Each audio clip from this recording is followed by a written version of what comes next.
पंतप्रधान मोदी आज हे त्या अर्थाने प्रधानमंत्री नाही आहेत, ते तरी स्वतःला प्रधानमंत्री लावतात। आचारसंहितेमध्ये कोणी मुख्यमंत्री नसतं, कोणी प्रधानमंत्री नसतं। निवडणुका झाल्यावर प्रधानमंत्री यांच्याकडे थोडा शहाणपणा असेल। मी काही शहाण्यांचा उल्लेख केला तर बाळासाहेब ठाकरे आणि उद्धव बाळासाहेब ठाकरे यांच्या नेतृत्वाखाली शिवसेनेला नकली शिवसेना बोलत असतील, याचा अर्थ प्रधानमंत्री यांना किती भीती वाटते। उद्धव ठाकरे आणि बाळासाहेब ठाकरे यांच्या शिवसेनेची ही भीती आहे। त्यांच्या मनात प्रयत्न करून, इतकी दमनशाही करून, दडपशाही करून, पक्ष फोडून सुद्धा उद्धव ठाकरे यांच्या वादळामध्ये एका दीपस्तंभासारखे उभे आहेत आणि भारतीय जनता पक्षाला आणि मोदी शहा पक्षाला आव्हान देत उभे आहेत।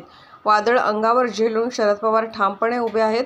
अशा प्रकारे बोलणं शिवसेनेला, बाळासाहेब ठाकरेंना हाच एक नकली विचार आहे आणि नरेंद्र मोदी यांनी अशा प्रकारचे भाषण महाराष्ट्रात येऊन सातत्याने केले पाहिजे। ते जिथे जातील तिकडे भाजपची जागा कमी झाल्याशिवाय राहणार नाही।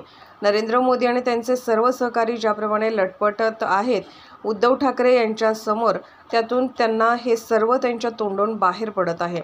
माझ्या दोघांनाही शुभेच्छा आहेत। आज गुढीपाडवा आहे। आज पवित्र आणि मंगलमय अशा शुभकामना केल्या पाहिजेत। मोदी आणि शहाणा पाय ठेवू देऊ नका।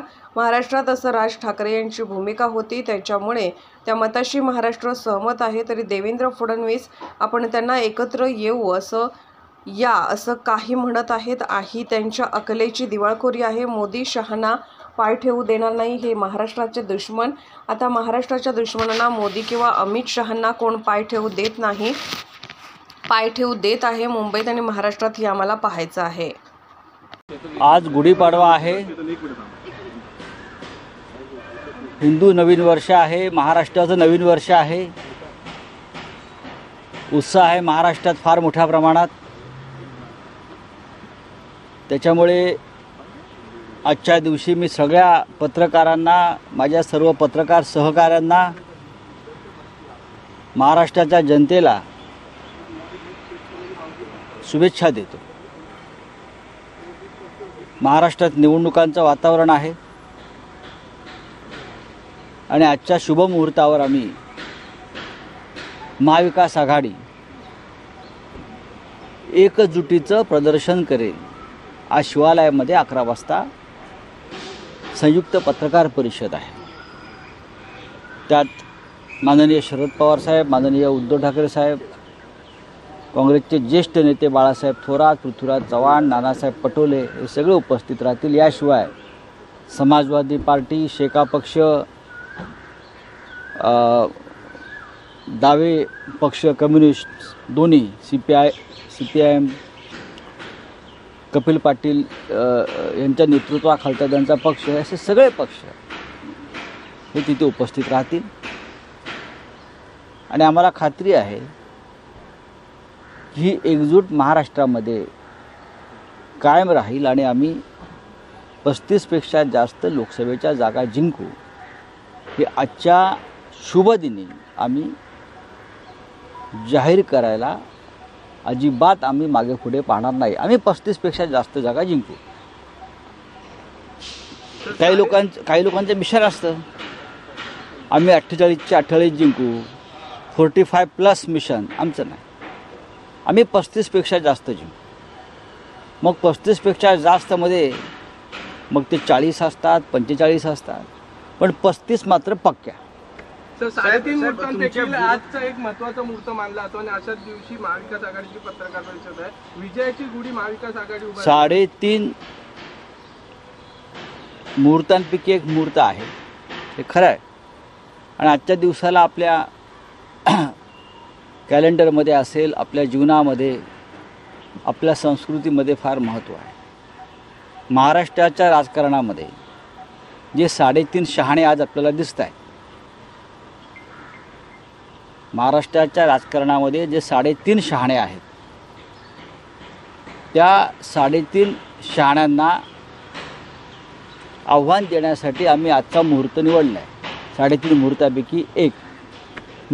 सांगली किंवा भिवंडी ह्या 2 जागांचा आणि अशाच काही जागांवर वाद होता। आजच्या पत्रकार परिषदेत मला असं वाटतं ज्या अर्थी आम्ही एकत्र येऊन पत्रकार परिषद घेत आहोत, 3 पक्ष आणि इतर आमचे घटक पक्ष, त्या अर्थी आमच्या दृष्टीनं कोणताही वाद उरलेला नाही आणि असं वाटलं तुम्हाला जर काय आहे तर आम्ही एकत्र बसू। एकत्र बसू आणि चर्चा करू.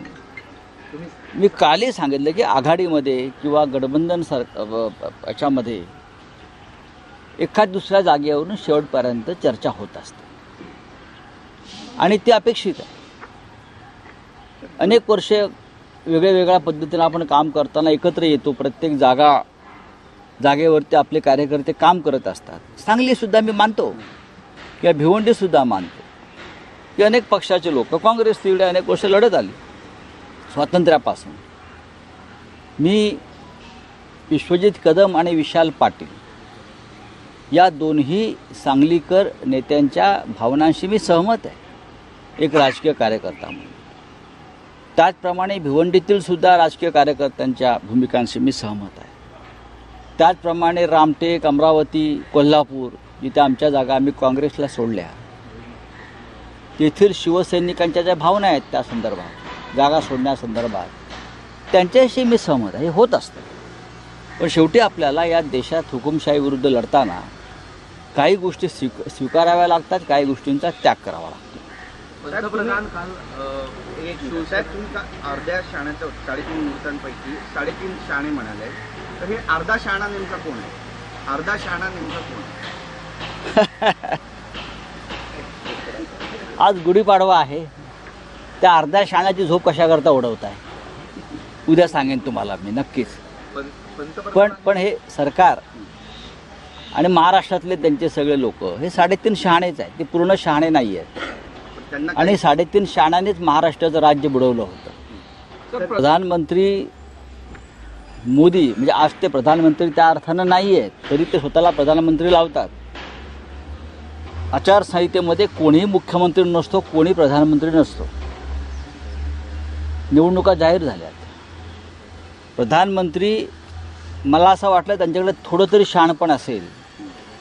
मी जे काही शहाण्यांचा उल्लेख केला महाराष्ट्रात येऊन, जर बाळासाहेब ठाकरे आणि उद्धव ठाकरे यांच्या नेतृत्वाखाली शिवसेनेला ते नकली शिवसेना म्हणत असतील याचा अर्थ प्रधानमंत्र्यांना किती भीती वाटते उद्धव ठाकरेंची आणि बाळासाहेब ठाकरेंच्या शिवसेनेची. ही भीती आहे त्यांच्या मनातली की इतके प्रयत्न करून, इतकी दमनशाही करून, इतकी दडपशाही करून पक्ष फोडूनसुद्धा उद्धव ठाकरे त्या वादळामध्ये एका दीपस्तंभासारखी उभे आहेत आणि भारतीय जनता पक्षाला आणि मोदी शहांना आव्हान देत उभे आहेत. अनेक वादळं अंगावर झेलून शरद पवार ठामपणे उभे आहेत. अशा प्रकारे बोलणं शिवसेनेला बाळासाहेब ठाकरेंच्या हाच एक नकली विचार आहे.